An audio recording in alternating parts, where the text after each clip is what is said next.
because we're in the trenches every day, sometimes you probably don't even necessarily get to think about how unusual it is of what you've been able to accomplish. You've been licensed roughly since 2021, 22, and you really came into this, with zero sales. We're sitting here today and you did a combined $24 million in production just in the last 12 months. The average full-time agent sells approximately 5 homes in a year. Why did you initially, decide to venture away from that? What made you think this isn't for me? I don't want to be doing this in 10 more years. Real estate agents are self-employed, 90% of us anyway. So you have to be your own boss. You have to be willing to get out of bed and do the things and show up. I am in sales. I am not a salesperson. Like, my job every day is to go out and find someone who I can help. I kind of felt like I had made it.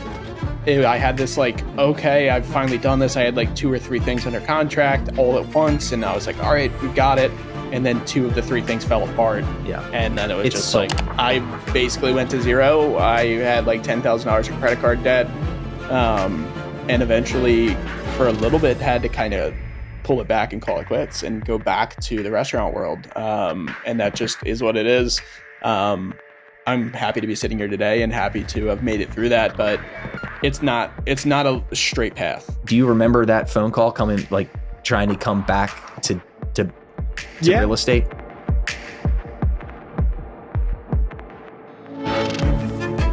Hello and welcome everybody. This is your host, Matt Rhine, on the All Roads Lead to Real Estate podcast. And today we have a guest that I get to see virtually every day of my life. I think I see this individual more than my own wife at this point. That's for sure. And so I've been waiting, 2 years probably to bring you on here. I think it's approximately how long it's been. And we have a whole new thing for those actually watching the podcast. You'll see we have a whole new fancy setup. We're at a table. This is so different. You were commenting, it's almost like a mini Joe Rogan setup at this point. Yeah, absolutely. I mean, this seems a lot like what you usually see. Yeah, so it's a little. I guess it's more similar to some, and definitely different than I had. So for those of you that are going to watch this, we're going to have some new things in the future with this new setup with a desk, and so we're going to share a lot of data and a lot of other things on other podcasts, but not this one. This one, I have Craig Kirkner joining me. So welcome, Craig. It's been a long time coming to get you on here. Yeah, thanks. I mean, I've been in attendance for several podcasts, never been on a podcast myself, so it's the first time. It's a first time for everything. So welcome. He's certainly heard enough of these. So and honestly, I wanted to be truthful, I wanted to wait to get you on here when we had something to truly, I guess, celebrate and a story to share. And the story of yours is interesting. I met you obviously prior to you getting into real estate. Yeah. And so the reason, everyone, I wanted to share Craig's story on here is that he's a local real estate agent right here in the Towson, Maryland general area. And so he's been with me prior to getting a license. And so now he's been with me going on 3.5 years? Longer than that. 4 years? How long has this been? Altogether, it's probably closing on 5. Oh boy. Yeah. Oh boy. Yeah, we don't celebrate that as often as we probably should. So it's been a while. So the reason he's here is because the results Craig has been able to it's basically sustain. It does not mirror what most people have. And because we're in the trenches every day, sometimes you probably don't even necessarily get to think about how unusual it is of what you've been able to accomplish. And so I want to give some of your numbers here before we get into your backstory. But the reason why you're a really qualified guest at this point is because you've been licensed roughly since 2021, 22, and you really came into this, with zero sales. You had no formal, real estate experience of any kind, just a dream, like many people, right? And then we're sitting here today, and you did a combined $24 million in production just in the last 12 months. Mm. And so, I mean, the numbers. What's the average agent do in a given year? Maybe 3 to 6. I mean, and that might be generous even. That's very generous. Yes. Yeah. And I mean, I honestly have a tough time, and that's part of good coaching is I don't think what I'm doing is special. I don't think what I'm doing is out of the ordinary. Yeah. I think this is, to me, minimum standard. So that plays into a lot more about what we'll talk about. Yeah. So and you'll hear, and I want people to pick up on just the way that you're thinking. These are mindset things that I hopefully have imparted some of that into you that have been beaten into me through all the coaches and all the people that have helped me to where I am. And so, yeah, what you do certainly is not normal. The average full-time agent sells approximately 5 homes in a year. Mm. And so that is not at all what you're up to. And so, I mean, you were part of well over 100 transactions last year in totality because you helped me on virtually all of my stuff. So in addition to what he does, guys, he also assists me to help run the business and do what I do. So it's a really unique vantage point. Why people need to hear this is, I think, the way people go about getting into the business, the way that they think about this business. Sometimes it's just backwards, in my opinion. And who's to say what we do is right? Who the heck knows, right? Do whatever you want to do. But I think our track record proves it.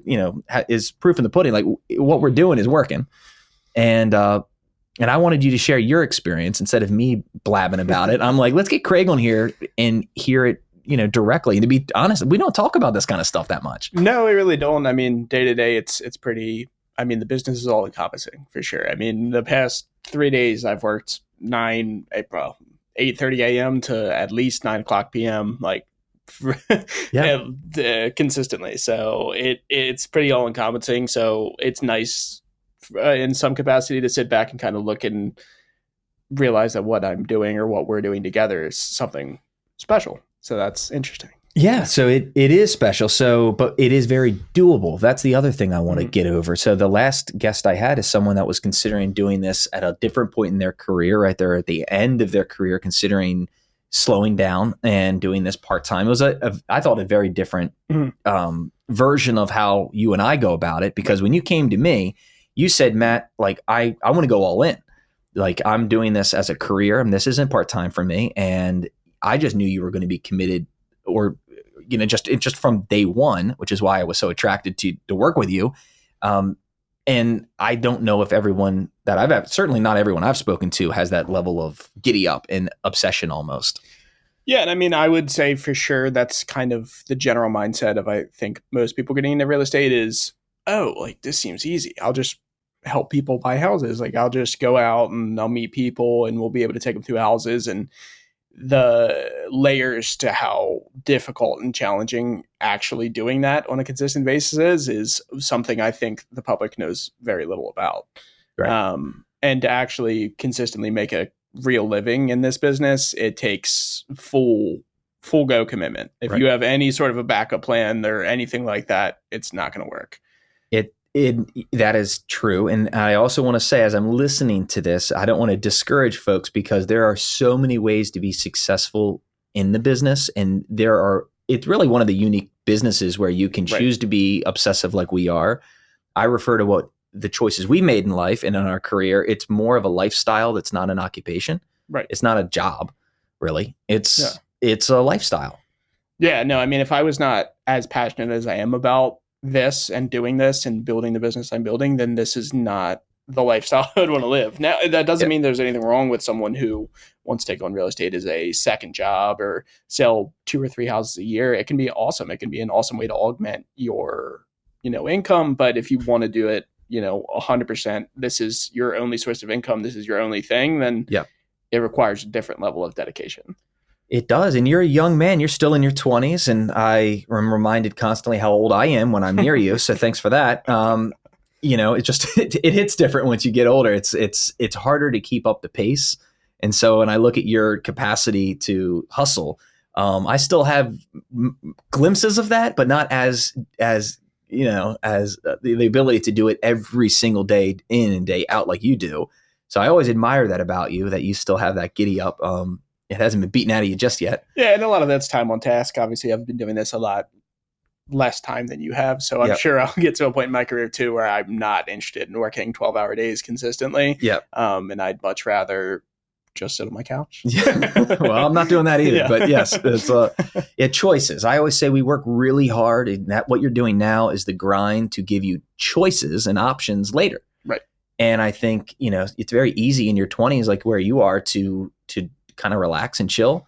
and take the easier route. And I think, yeah, when you're in your 40s like me, you will have less options. Mhm. And so now you have tons of options, because I was nowhere near as far along in my career compared to where you are already. And so that gives me hope that you're going to do even better before you're my age, which is the goal, right? Right. Yeah. And I mean, a lot of that goes to you. And I mean, we can get into it, but it's a lot about the importance of a team structure in this. And you can kind of look at a team as your springboard into real estate. And it kind of just gives you a launching pad and the tools and the knowledge. And honestly, I don't really know how else you'd be able to be successful in real estate without a true mentor or a true guide to get you started. Well, I can tell you, I didn't really have any of those things, certainly not to start. And that's why it was a very slow grind, at least for me, for years. And I said, if I had a different approach, or someone that I saw that was successful that I could kind of latch onto earlier, I would be in a different position even today. It's like it was a very slow and then all at once. And so just in the last handful of years is when we took off. And that's when you've been through that journey with me. I beat my head against the wall. I failed several times trying to do it. And now finally we're making some good hires, and I feel like we have some good people around us, and it's certainly a journey.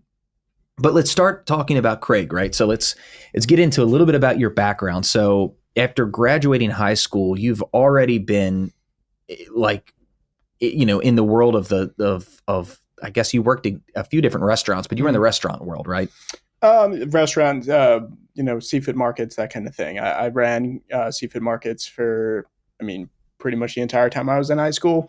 And then several years after that, that's kind of where I did my thing and learned how to be a professional. That's really what I did. Yeah. Yeah. And you started managing other people when you were a teenager, basically, right? Yeah. And by the way, I wouldn't advise that. That's not a position a teenager should be in, but I did it. I wasn't necessarily that successful at it when I was a teenager, but I did do it. Yeah. Yeah.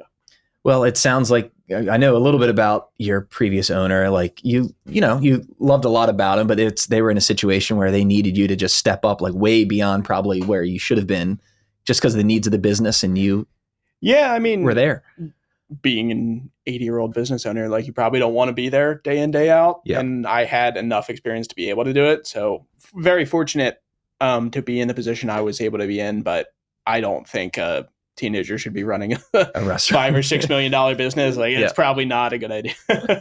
Well, I mean, it's still functioning from when it's still there. It hasn't burnt down since I left. So yeah, there we go. So, so basically that was your experience. And so why did you initially, decide to venture away from that? What made you think this isn't for me? I don't want to be doing this in 10 more years. It's just it's a little bit of a trap. So in the restaurant industry, in higher positions, of course, you can make very good money. I believe my last salary before I left was around $90,000, which is a very good living. Right. But every holiday, every weekend, every evening, like there really is never a break. If I was lucky, if I didn't work 6 days a week, and not to say that real estate's that different. I was about to say, okay, where's this going? But go ahead. But it's a different type of work. It's a different type of job. I mean, working in a restaurant industry, and anyone listening who does that currently, it's an incredibly physical and taxing thing. Right. It's very late nights. It's very early mornings. It's all day, every day type of environment. And there's really just no end in sight. You'll just do that forever. And then eventually, hopefully, you can retire. Yeah. And what I heard when we first started talking, I'm talking from the first moment I met you, I could hear the work ethic. So when I try to isolate and determine what's someone's probability for success in this business, it's not that what we do is necessarily that sophisticated, but it is work. And it's like what I heard is you had the capacity to work, and it was the work ethic. I was just always said, if you had the right tool set and that work ethic was there, I'm like, you will eventually figure it out. Even if does that make sense? Like, it's not that any of us necessarily have to have the raw talent. You just have to have the capacity to want to do it enough to fight your way through it. Yeah. And I mean, it really is that, like, it's referred to as intrinsical motivation. Like, real estate agents are self-employed, 90% of us anyway. So you have to be your own boss. You have to be willing to get out of bed and do the things and show up every day at 9 o'clock in the morning and act like it's a real job. Even though I might go have showings 7, 8 p.m. at night, the most important thing is just to show up every Monday through Friday and really try to do it for a lifestyle. Because if you just wait for the phone to ring, it's not going to ring. And I think what you and I both agree on, and I want to get your point of view on it, but one of the reasons we both subject ourselves to that type of lifestyle is simply because if you do it well, it can be financially rewarding, but you actually get, if you work 20% harder this week and you get 2 more pendings, like you can make more of an income, right? You can, there's a direct correlation between our efforts and what the reward could be. Whereas working for someone else for a flat fee, or, a salary, it's really, that's not the case. No, yeah. And especially in the restaurant industry, like I could serve 1,000 customers in a day and we could do $100,000 in business. It doesn't make me any more money. I'm a salaried employee. So it didn't matter. So yeah, I definitely agree. Yeah. So, and we get that pride of ownership. And I still see the cards that you still have on your desk, like from clients that write these beautiful things that what you've done for their family. And like those type of things matter. And we do get to impact people. So it's like, we're after this quest. It's a business, right? We go after it as a business, but at the same time, we actually help people, and the journey and the relationships we create is really interesting. I don't know about you. That's the biggest part of this job. And I always tell people, I'm like, I am in sales. I am not a salesperson. Like my job every day is to go out and find someone who I can help. And I tell clients that directly to their face. It's like, I want to help you do the things you want to do. Right. My sales portion of my job has honestly nothing to do with the client. That's different. That's negotiation when we're under contract. The sales portion of my job has nothing to do client facing, right. Which is kind of the perfect combination, because I was in customer service for a long time. I can help customers and I want to help customers and I want to be a part of their journey. And then if I have to do some salesy things to get them what they want, okay. But towards them, it's never salesy. Right. Yeah. So, well, let's go. I'm going to try to go through it. It's kind of as linearly as I can. So basically you're there, you're at the seafood joint, you've decided to look around. Like what was going through your mind when you first got licensed? I know one thing you didn't necessarily, maybe that's my fault. You didn't necessarily recognize how expensive it is to get licensed and to get up and going. And because you're on a team, you are self-employed. I'm not your boss. You are self-employed, and we work collectively. So like, what was it like? Do you remember like that first couple months? Oh yeah, I do. Obviously, yeah, like you hit on it. It's shocking when you hear all the fees and stuff. You have to just basically just to have a license, right, and actually practice real estate. It's probably close these days to $2,000 a year, literally just to have a license before you've gone on any showings, before you've talked to a single client. Right. You're going to spend about $2,000 out the gate, at least. Right. And that's probably in a beneficial situation. But off the bat, you think it's just going to hit and you're just going to be out showing houses and you're going to be out doing things. It's not that. You need to build a client base first. And if you don't have a client base, there's no homes to show. There's no folks to speak with. Right. Like that really is the true first thing is, okay, well, how do and I was talking to a newer agent on our team earlier this week. I'm like, you'll be begging people at first, just let me show you a house. Like, let me open the door for you. Let me go inside the house with you. Well, in your mentality, I will tell you, like, and this is what I wish everyone to have this type of mentality. There was no job too big or too small. You said yes to everything, whether it was directly correlated to income for you or anything. You said yes, and you showed up. Like, this is one of the best compliments I can give you is when you were brand new, you're not of a ton of value yet, right? Mm-hmm. You're just brand new. You don't know that much. But yet you would show up, treat it like a real job. You would be there at the same time I was there or even earlier every day. And you would stay, which I thought was crazy, until I left or later, like every day. And you didn't have any clients yet. Yeah. And definitely spend some time just kind of staring at my computer screen. Yeah. But that is a huge piece of advice I would give to any new agent on a team is find a way to make yourself indispensable. Run signs, knock on doors. I don't know. Find some way to make yourself indispensable.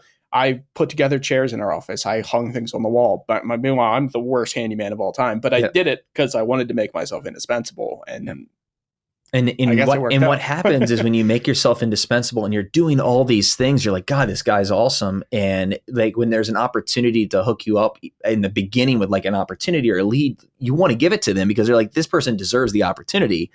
And as opposed to, what are you going to give me? And you feel like you're entitled to these opportunities. And I think that's the mind shift a lot of people might have, is we want all the things, but we don't necessarily want to start at the bottom and earn it. Yeah. And I'm not saying that I've had moments where I didn't feel jaded or whatever. And that's like a really hard thing, is not feeling like, well, why did this person get that? Or worrying about the team growing or worrying about the team hiring another agent, in that it would take away from me. And that's a big hurdle you have to overcome. And you have to understand, like, you're going to need to grow. If you're not growing, you're dying. Like, you're going to need more employees. You're going to need more agents. And that's just is the nature of the beast. Yeah.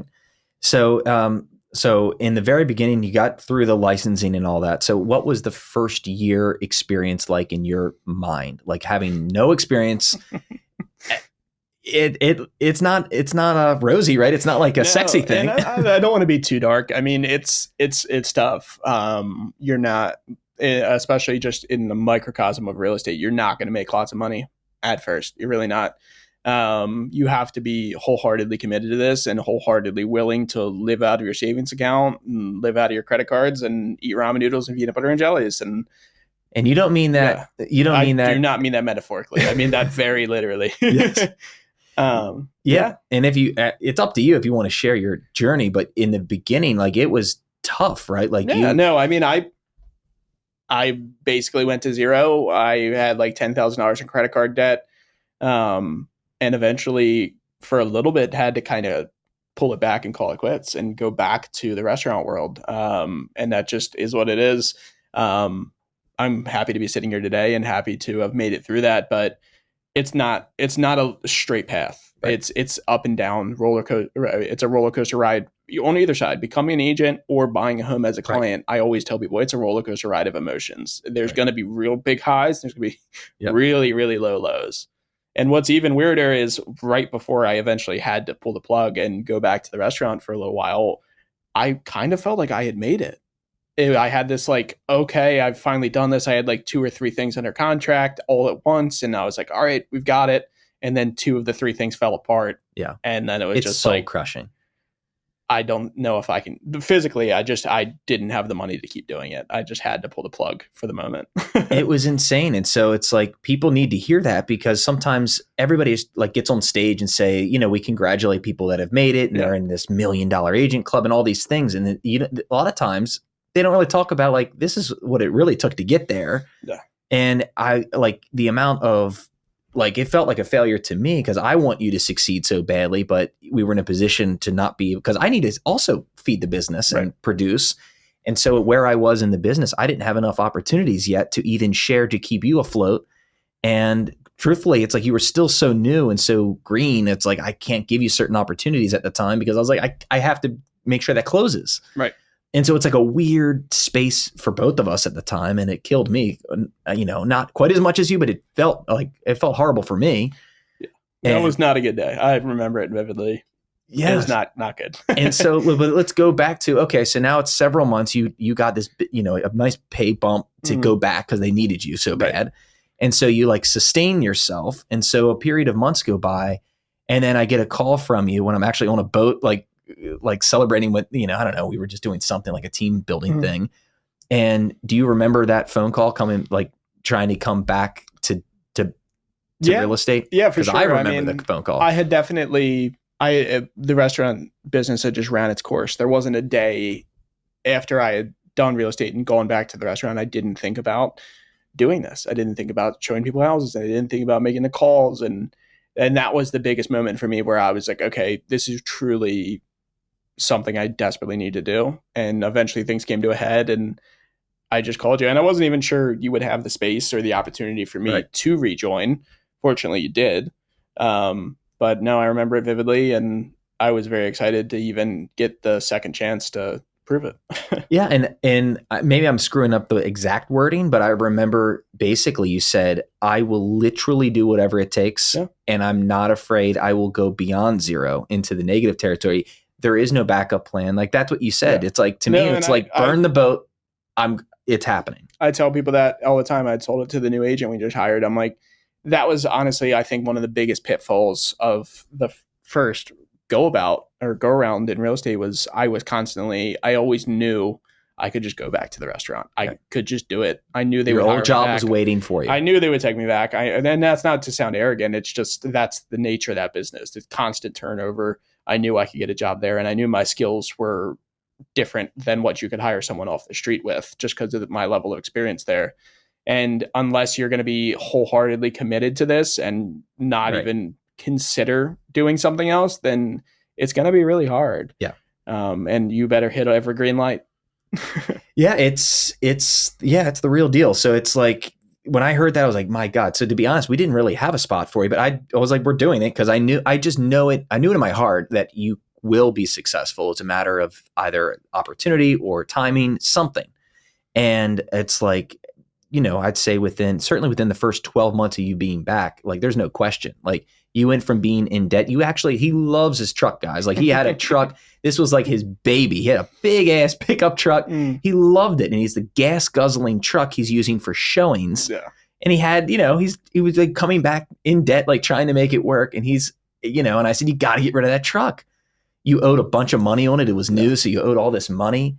And tell people what you did with the truck. Yeah. So, I mean, it was a really nice F-150. I actually had to get rid of it and roll negative equity into sedan. Not a little bit, like a lot of negative equity. A lot of negative equity, just because of how much better the gas would be. And even the payment still was going to be less with the negative equity applied. So it's just pushing off debt. Yeah. But I was willing to do it.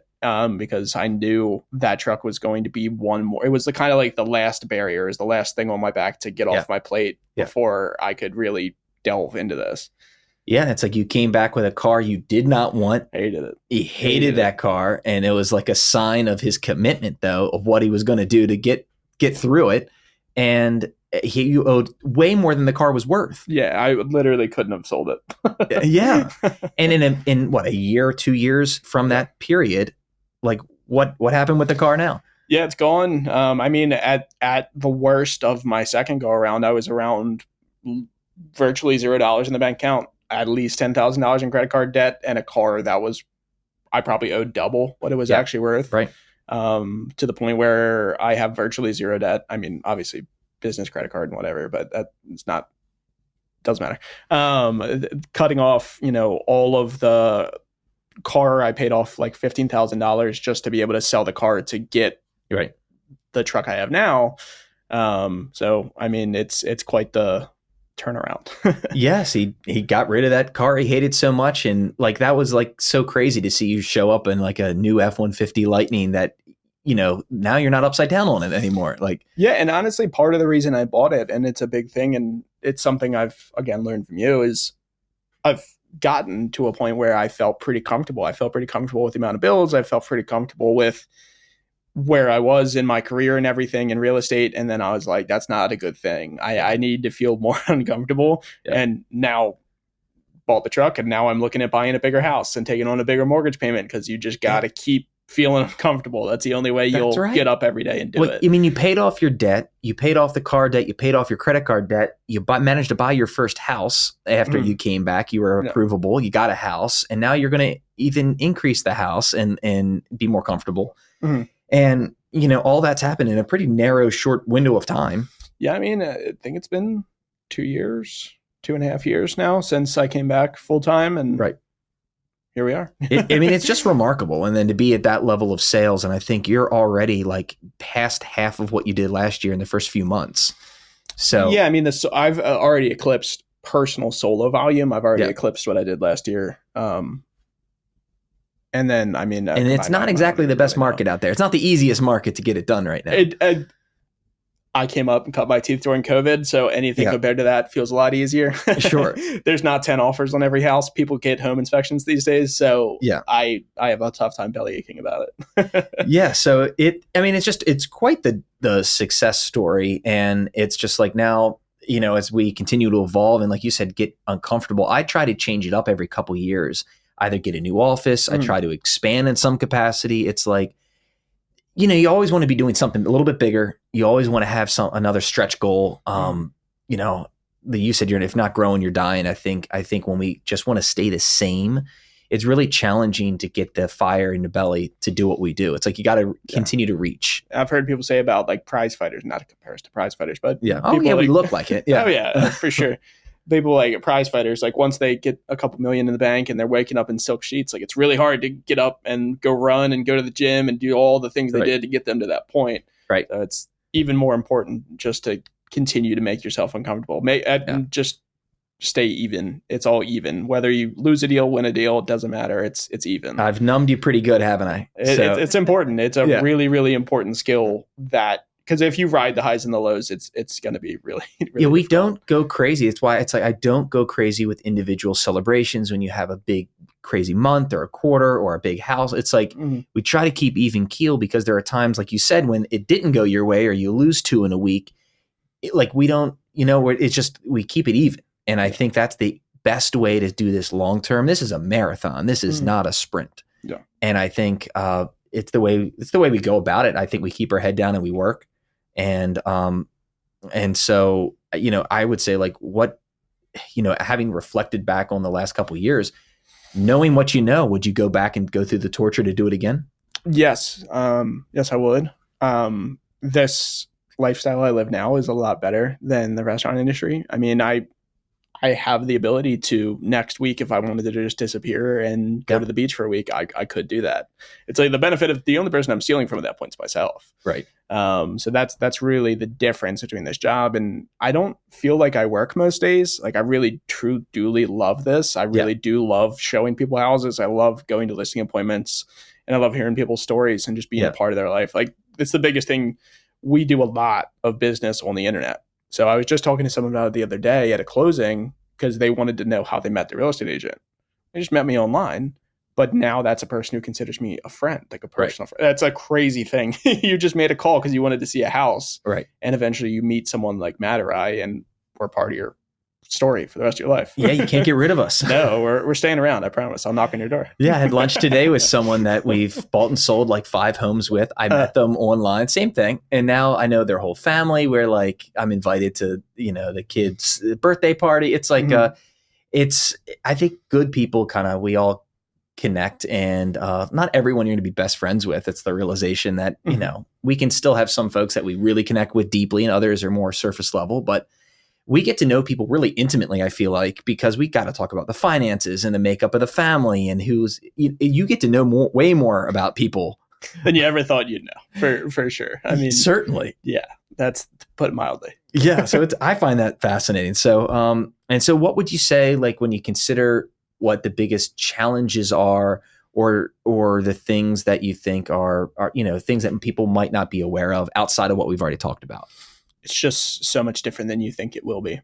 Like if you've fallen into the trap of watching HGTV or something like that, it is not like that at all. Yeah. I've been in houses, I literally have to sign waivers to go inside because they're in that poor of condition. Sure. Regular basis. And then the next day I might be in $1 million house. Like it's a super strange dichotomy of things every day. And you kind of never, and that's the beauty of the job is you never know where you're going to end up. You never know who you're going to talk to. You never know what house you're going to see. Right. I just randomly had a showing pop up just today and went down all the way to Baltimore City. And I didn't think I'd be going anywhere today. Yeah. So it's a really different an interesting thing every day when you wake up. And the challenges of that is obviously when you don't have any appointments and you're just sitting in the office by yourself and you're just trying to figure out what you're going to do. It's a really lonely, really hard feeling, especially when everyone else is running around to appointments and running around to do the job. Right.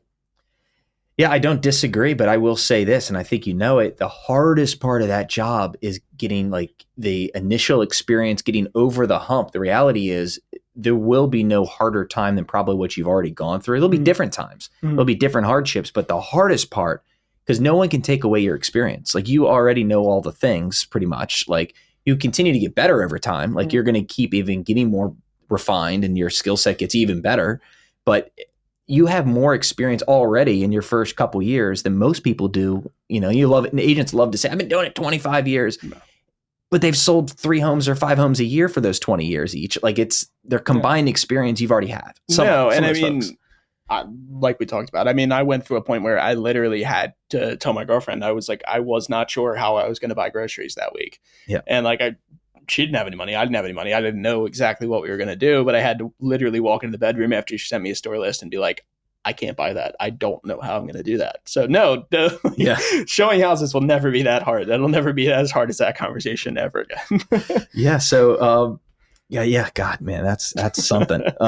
We just did it so differently. I did this like part-time after having a full-time. It's like everyone's journey is different, but you also did it at a much earlier age than myself. I did it in my late 20s, like full-time.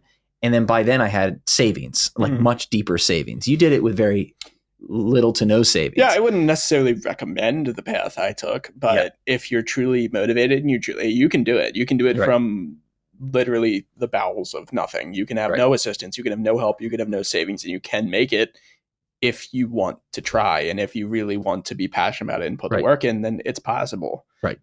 Wouldn't recommend it, but it's possible. Yeah, we always try to tell folks, guys, you want to save like 6 months at least of reserves. That eliminates some of this horrible, pain that we've described, but that can run out or a couple bad, settlements that didn't close. I mean, anything's possible. Well, and it's not even like it's not linear. Like it's a roller coaster. You're not going, even when you start selling houses or you start getting the ability to talk to people, it's not going to be consistent. Right. It takes a really long time to build up a consistent flow and a consistent client base where they're going to keep coming back to you. I mean, one of the biggest moments in my career was I was able to help someone buy a house, and then they turned around and they said, oh, this is so-and-so. I know them. They want to buy a house. And that's like the biggest thing where it's like, okay, I did not only a good enough job to help that person, but I did such a good job that they want me to help someone they care deeply about. Yeah. And that's where I was like, I think I've got it. I think we've made it past the point where I have to be really concerned. Well, I mean, do you think, because you're newer in this, like, do you think AI is going to come for our jobs entirely? Like, what do you think? It's a lot of what we talked about. I mean, maybe it's naivety, maybe it's, an issue, but I think people always want to buy from people. This is such a personal thing. I don't think AI could sit down and have the conversations we've had with people in their living room. Maybe I'm wrong on that. But I think 90% of people are going to want to deal with people. They're going to want to have someone who truly cares about them. And I don't think AI will ever be able to do that. Because that's a real concern for folks, because they're trying to figure out, if you're young and you're looking at options, even if you're not necessarily young or new in your career, it's just you have to think about the future. Like certain career paths are going to be replaced sooner than others. Yeah. I mean, eventually we're all going to have a whole different world to live in, but I mean, real soon. But I think my personal opinion is we're going to go the financial advisor route, which everything became online. Charles Schwab, Fidelity, there's a subset of people that are going to click a button and do the things, and it'll be really cheap to transact. You don't have to pay quote unquote an agent fee. But I don't to your point, a lot of people are going to want a human, and they're going to want a personal relationship. And I know I still have a financial advisor, and I have the capacity to do everything myself. Yeah. But I want a person, someone that knows and trusts me, and I like them and trust them. And we've talked about this a lot. It's a lot different. Like being a service provider and being a salesperson, two very different things. Right. We have contractors, we have warranties, we have everything, lawyers or title companies and lenders. Like we want to be your realtors for life, and we want to not help you buy a home, but we want to guide you through the process. And that's different. If you're just looking for somebody to help you buy a house, I'm sure AI could write an offer for you. I'm sure it could. But if you want advice and you want a real person who can help you long term, and you can't call AI when your furnace breaks and say, who's a local person I can talk to who can help me with this? Right. But we can. And we always say, I want to take the problems of my clients and put them on my plate. Like I have people that leave the state because they got transferred, whatever, like a death in the family. I get their keys and I say, you're done. I'm taking over. And we take over and we get it prepped. We do all the things. Right. And so it's like, that to me is the hard part. AI is going to have a challenging time to replace that. And I tell people all the time, when we get past the pre-approval stage and they're actually looking at homes, just look, just shop, just find the house. Because I promise you, we're going to walk into a house one day and you're going to say, Craig, this is it. This is the house for me. Yeah. And then the hard part of my job kicks in of getting you the house. Right. But sometimes it's competitive and it's like all these details. And that's why, I think you went the team route. Had I had the option to go to team route, I would have, because there are so many details. I call it like stacking these little teeny things. The process from like getting someone pre-approved all the way to getting them the keys, there's a million little things, right? And even just getting your offer, you just won an offer last night, right? In Towson, how many, 5 offers on it? Yeah, 5 offers, over list, all the things. Right? It's way over list. You had to stack a million things. Like you knew who, right? Which lending partners makes the most sense. Like how to speak to them, how to convey confidence to the listing side that we're the right buyer, right buyers to work with. The offer's got to look tight. Like it's got so there's like a million little things that it's like you've already like been able to accomplish, where I think that is the edge. That's why you get so many under contract. Yeah. And it's you a lot of lose that many. It's a lot. I think we've lost 2 this year, but that's it. Yeah. I think it's a lot of relationships. It's so important and people don't think about that. It's relationships with the listing agents. I mean, we talk about it all the time. It's a real statistic. It's not a joke. The top 10% of real estate agents do 90% of the business and are just selling back and forth. We deal with kind of the same group of people all day long. And it's like, I want them to know we're going to have a good, smooth transaction. I don't want them to think that if they accept my offer, it's going to be a nightmare. Right. And that's a huge thing and why they may choose me over a very similar offer. Right. And it's our close rate is really high. So you accept us, it's because we vetted them as closely as we can. We can't control everything, but the majority of the time we're able to close. And so just like, I think, I don't know. So I just, when I see it's like, if you have the capacity to join us, I think also a smaller team makes the most sense, to be honest. Definitely agree. Because you get way more time with the people that have done it all rather than a major team where you have like a coach who might not have ever sold or their best year was not that great. Like, I don't know. That's just me thinking. Yeah. And I mean, I've spoken with big teams. Sure. Like they can kind of dangle the carrot of all these opportunities and all these things. But if I just sent a brand new agent out with 20 people to show houses to and no idea how to actually get them through the process, they'll fall flat on their face. Right. It's not easy. It's not necessarily that intuitive of a process. Like this is something you only can do with reps and the proper guidance. Yeah. And it takes a lot of practice, but it's like conveying confidence and being the strong person in the, you have to lend people your confidence because they might not have any. Right. And they're terrified. Right. And so, it's just such an interesting, having this conversation is so bizarre to me because we don't normally talk in this detail or about this subject matter. And it's like, it's just totally different than the type of conversation we could have had even just a year ago, maybe definitely 2 years ago. No, because in the back of my mind, I literally would have been sitting here. I wouldn't have felt comfortable sitting here doing this. I wouldn't have felt comfortable taking the time. My phone's rang probably 6 times since I've been sitting here. Yeah. Like I would have been losing my mind that I was losing opportunities or losing money or losing a commission dollar or anything like that. But now that we're secure, it's something we can do. Yes. And you'll get back to them. So it's good. But I don't know. So what are we missing? I wanted to try to make sure I touched on enough of the points. Like I think this episode is really designed for people to hear from someone like yourself that was able to actually achieve it and do it in a very rapid fashion. It is not common for people to do these kind of numbers in your time frame, and specifically as young as you are. Like, yeah, and I mean that is a hurdle too. By the way, for anyone who's young out there, I don't know where a camera is. Right? If you're young out there, like you're gonna run into it. You're gonna run into people thinking that you're too young to do this. You have no idea how many times I had an agent who was in the home before me, and they came out and they looked at me and go, well, where's your real estate agent? Who's helping you? Like, who's here to help your client? I'm the real estate agent. I promise. Let me in the house. Like, No, it's definitely a hurdle. I think the average age for real estate is like 56 or something like that to this day. Yeah, it's 59 and female, if you were curious. Yes. That's wild. Yeah, it's the rare case where the minority.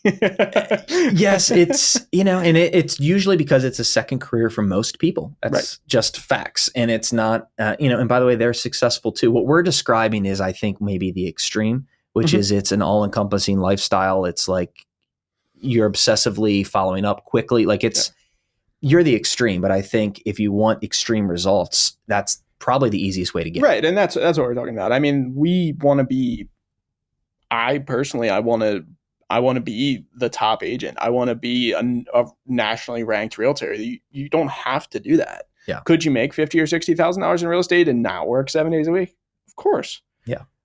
It's not very easy, but you can still do it. But like, that's not what I'm interested in. I'm not interested in working till I'm 65. I want to be done way before that.